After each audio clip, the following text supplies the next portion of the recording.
Well, I hate to admit it, there's a lot of shadows. I don't know why that's so shadowy. I'm a liar.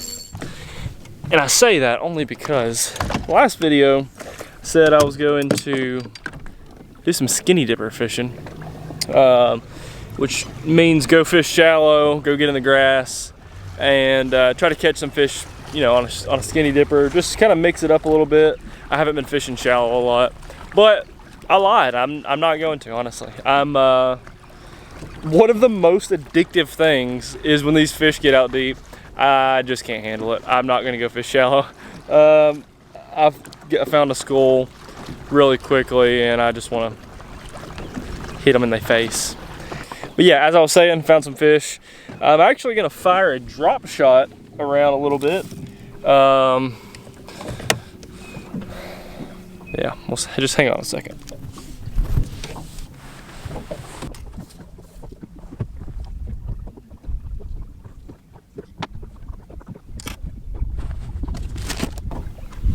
So I've got my big worm rigged up like I always do. I got my 10XD, my 6XD, but I'm gonna fire first. I'm gonna fire on these fish the Flirt Morning Dawn Flirt 6.95. I don't know if y'all can see that. Yep, there you go, 6.95.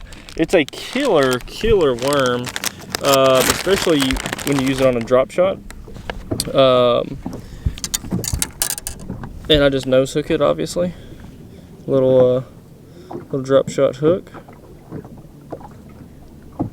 Nose hooker like so, and I use that instead of a robo worm. I don't use a robo worm.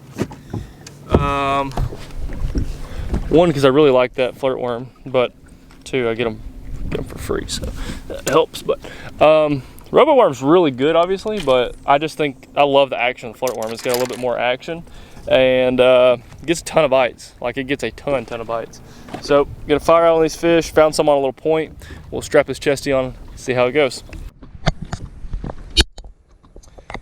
I don't know how well y'all can see this, but anyway, I've got the map pulled up. I've got my waypoint there.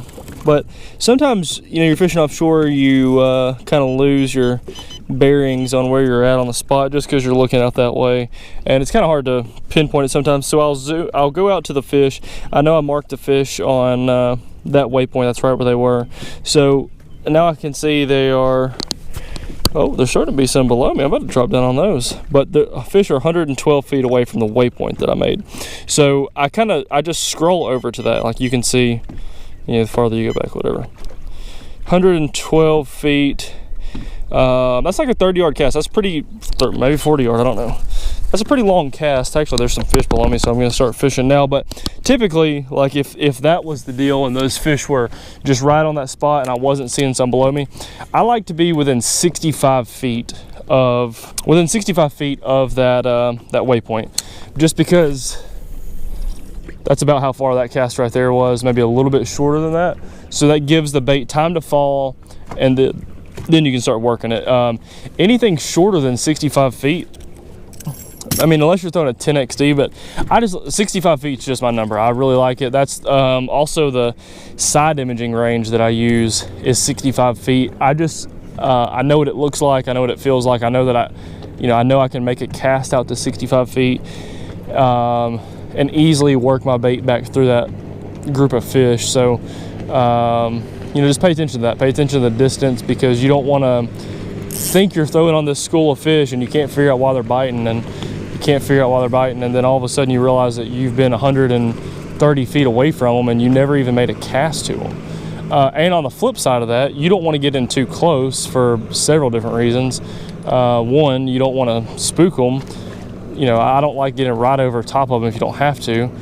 Sometimes you got to get over top of them to drop down on them. But the second thing is, like, if you're throwing a crankbait or even a worm or whatever you're throwing, if you get too close to them, when you reel your bait back, if the fish are pretty close to you, like right here, your bait is actually coming up over them. Like, when you reel your bait back up, unless you're working it directly under the boat, you actually pull your bait like over their heads, like the bait never even gets to them. So I just like that 65. It's something that I do. Y'all might have a better way of doing that, but that's just kind of always been my thing. Now, I'm keeping in mind too that waypoint is still 110 feet ahead of me. I've scooted up probably 20 foot, so it's still a ways away. My bait is probably not even getting to those schools, to the school yet, but I saw those couple fish on the graph, so I'm actually going to fish my way up to this one. But typically, once I did that, you go scan the school, find them, and then turn around to start casting on them. You normally, oh, I got one on right now. Nope, he hit it, but he don't have it anymore. Just got crushed.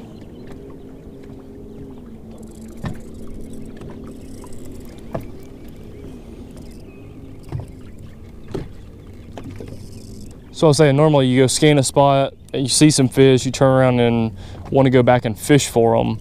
But normally you're, 200 feet away from them. Like once you see the fish, by the time you kill the boat, the boat's still got some momentum from idling. You're normally a little ways away from them. So you want to make sure you get close enough that you can actually cast to those fish. That's a problem a lot of people have.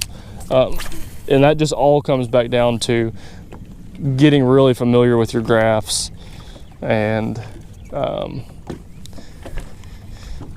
spending a lot of time on them, so those little things. How you like to cast, how far you can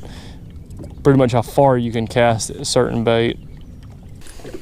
All right, I'm just gonna check that distance again, and you can actually leave it. Okay, so I'm still 94 feet away from where I marked that school at, so I'm just gonna keep going up a little bit more.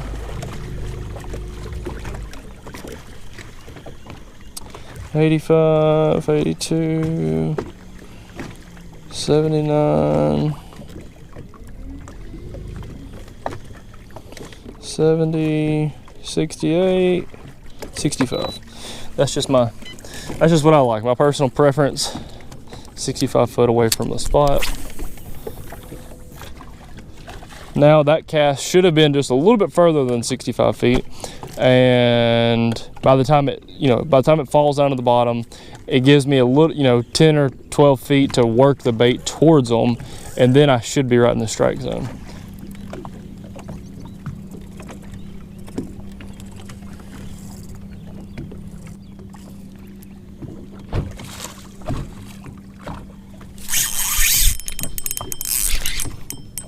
God, that one feels pretty big.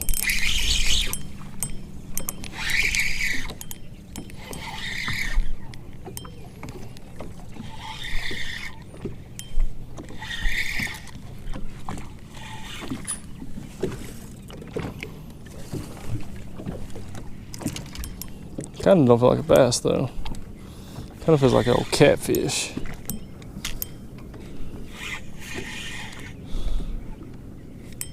Yep, it's an old catfish. You look at him rolling. Watch him.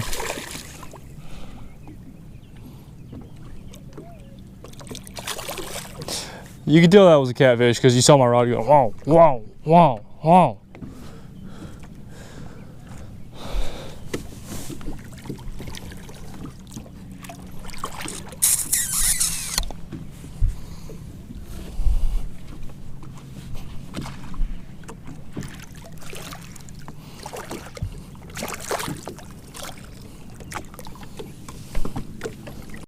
Got to get a new leader line on. I use 10-pound tactical fluorocarbon P-line, and I normally just take about an arm length and a half, and cut it. And the knot that I tie, I don't know the name of it. Shaw Grigsby has a YouTube video on it. I'll put the Shaw Grigsby link to this knot. I'll put that in the description because it's a really good knot to know how to tie. It's a super, super strong knot, and as you can see, I didn't break the knot. That catfish broke it as I was trying to unhook him. This knot's pretty simple. I would say it's it's medium difficult. It's not easy, but it ain't like tying an FG knot. Use about 10 or 12 inches of line out, double your lines over like that, and then take your fluorocarbon side, do a loop, and then go through that loop 3 times, between inside the loop and then around the braid. Inside the loop, around the braid.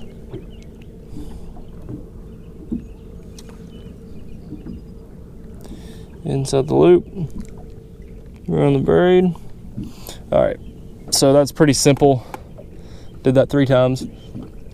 Wet it, and just cinch just that part down. And you're gonna have this little bitty tiny knot.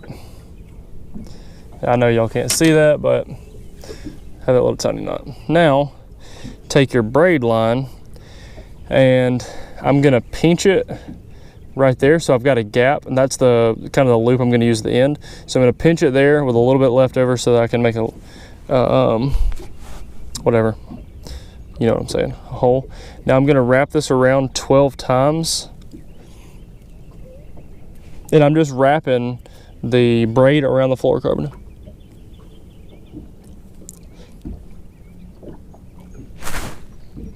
Okay, now I'm going back through the original, you know, when you pinched it and made that gap, I'm going through that and then through the loop that it just made. I don't know if that makes any sense, but like so. So now you got a braid knot and a fluorocarbon knot, and then you just pull the 2 main lines together, cinch them down, and that knot doesn't break. Also, if you know the weights of your drop shot weights, you're a tryhard. I don't know the weights of my drop. This is a weak box, by the way. I got to get this updated a little bit, but I don't know the weights. I just know that that one way too light. That one looks dumb. I don't like those for no reason other than I just don't like them. But that one right there looks perfect. Good size. That's what weight it is. It's a good size weight. The one is a little bit bigger, so that's the one I always go with, especially at Guntersville. But if I'm fishing for spotted bass, I might go to that number 2. If y'all have got a better drop shot hook, let me know. I still hook a lot of fish on this, but it's kind of sketchy because it's a little bitty tiny hook. And yeah, I caught a 6-pounder on that little tiny hook last year. So anyhow, drop a comment below what drop shot hook you use, because I don't really drop shot enough to like be like, yeah, this is the most best hook there is. I don't really know.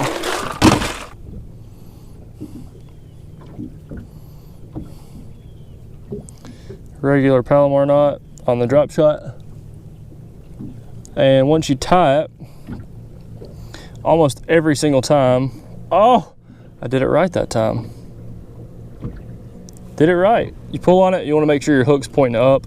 Most of the time your hook is not pointing up for whatever dumb reason, so you just run your line back through the eye of the hook and it straightens itself back out. Also, don't tie a knot around your drop shot weight. That's the reason they have this clip. Tie just an overhand knot right there. Run your line through it, to the bottom of it, then bite it with your teeth and pull down, and it just cinches it. You don't got to tie a knot around it like that. And you could even put it closer to the knot if you want to be more specific. That's why they have that little clasp right there, so that you don't have to tie a knot, so that you don't break off your weight. If you hang up on something and you pull it, it just pulls the weight free. So you still have your hook, you still have your leader line, unless your like actual hook is buried in something, obviously. But that's why they have that. It's called a drop shot keeper, or a drop shot, shit, I don't know what it's called. Drop shot something. All right, back to the action. Oh, look at them. Look at that school of fish below us. Welcome to the party.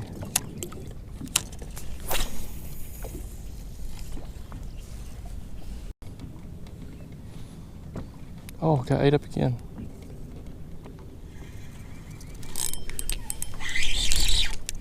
Tiny one.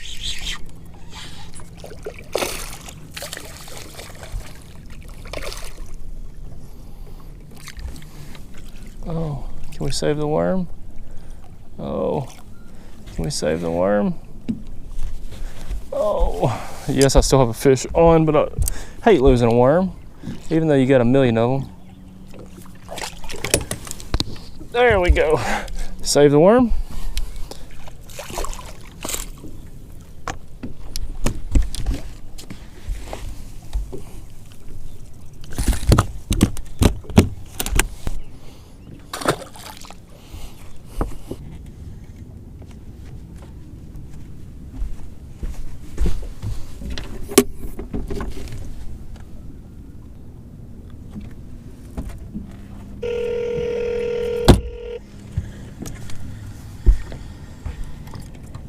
Hello.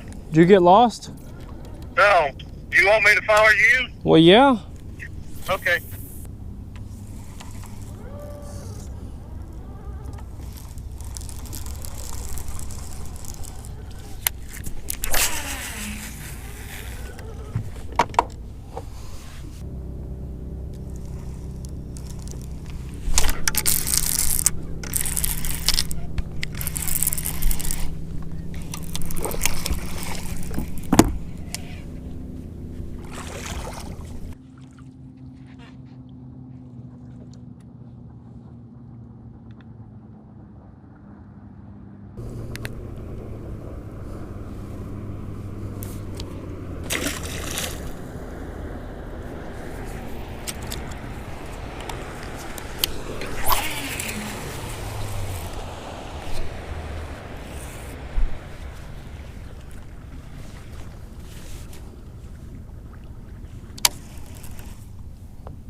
You didn't hear me tell you I had 1,000,000 fish for you to come catch, just follow me?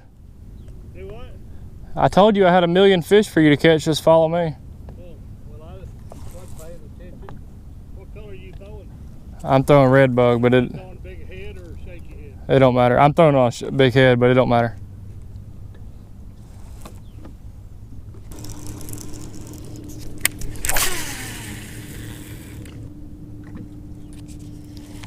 Hey, Nana.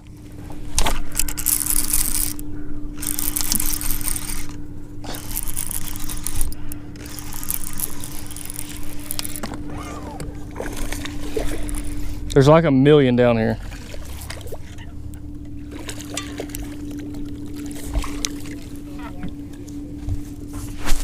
I mean, I'm spot locked, but you gotta come up here so you can throw on them. Okay, I'm gonna get on your tail.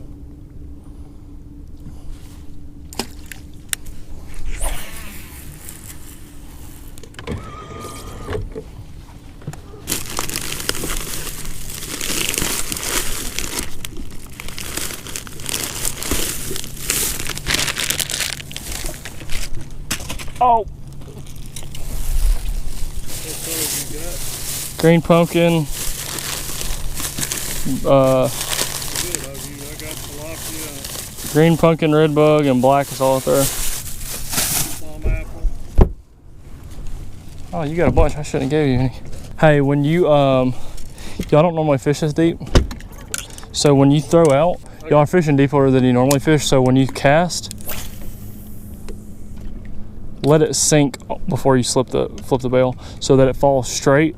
Because if you flip the bail over, as soon as it touches water, it pendulums back and it moves it about 30 foot closer to you. So you're not actually landing on the spot, it's swinging back closer to you. But if it falls on free line, it's so deep, it just needs to be falling straight, and then you'll catch more. Because some of those casts you threw straight on the spot, but as soon as you flip your bail over, it just pendulums your bait back to you till it touches the bottom. When you're fishing shallow, that don't matter. That waypoint I put over there by that spot, it's pretty close. So you'll just have to start on it and graph it till you see them, but just stay on top of it and just go straight. You know what I mean? Just stay right on top of that ledge and go straight till you see them. But that should be pretty dang close to them. Well, that was a pretty quick video. Had some cool tips on a drop shot and little things I like to do. Caught a few fish. My Nana and Pawpaw came up here, and I showed them a spot where there's a bunch of fish at, and hopefully you see Pawpaw catch some.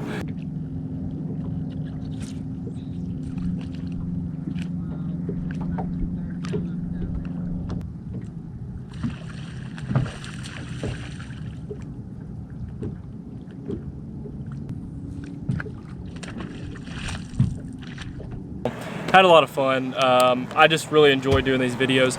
I do have one question though. What do you think about wading the river videos. What do y'all think that's good or bad? Do you like that kind of videos? Would you watch a wading the river video? That's one of my favorite things to do, is wade the river, catch spotted bass, catch a largemouth here and there. Mostly it's spotted bass. I love doing that though. Even pond fishing some, but I'm just curious what y'all think. Like, I'm at Guntersville, I've got the Ranger, and so I want to go out on the lake all the time. But the other day, me and Houston filmed a wading the river video, and it was pretty cool. But we only caught a bunch of little bitty tiny ones, like literally like this big, and so I didn't post the video. Who knows? Maybe I will one day. They're literally the smallest fish you could possibly catch out of the river. I just didn't feel like it was I didn't feel like it would be fun. I mean, I set the hook and the fish didn't even fight. But please drop a comment below if you think that I should do some of those videos, because I genuinely love wading the river. I know a lot of people fish that way if you don't have a boat or whatever. So drop a comment below, and other than that, I'll see you guys on the next one.